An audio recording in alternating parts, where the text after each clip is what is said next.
иң хушны алганы суд белән бәйле вакыйгалар булып чыкты. Үземнең эшемне делоны ачып, яңадан тикшереп чыгып карасам, анда Бәләбәй шәһәренең федераль судьясы Антонов 4 томлык эш иченә 10-гә якын үзе ясаган уйдырма документлар тутырган. Һәм шулар ярдәмендә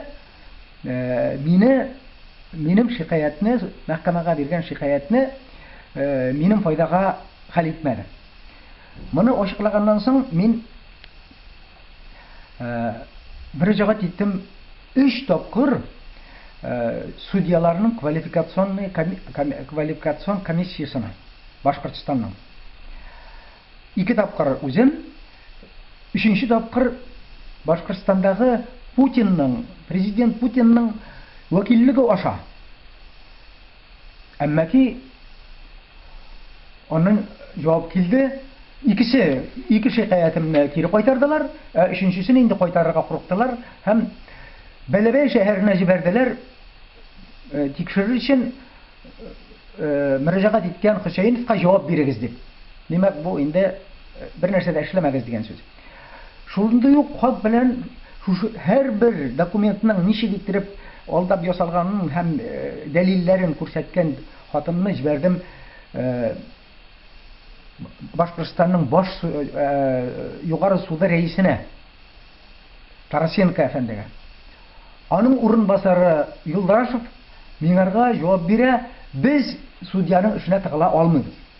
Мин бит судьяның эше турында, нәрсә турында, процесс бузу турында язмыйм.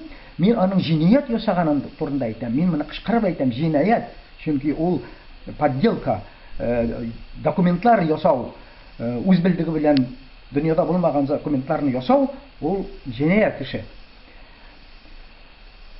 Әммәки бу рәис тә миңа шушындый ук җавап кайтарды: без судьяның эшенә тыгыла алмыйбыз, ул җинаять ясаса да булып чыга. Мин шушы хатны аптырагач җибәрдем. Башкортстанның яңа тикшерү идаралыгы, следственное управление дип атала, шуның башлыгына.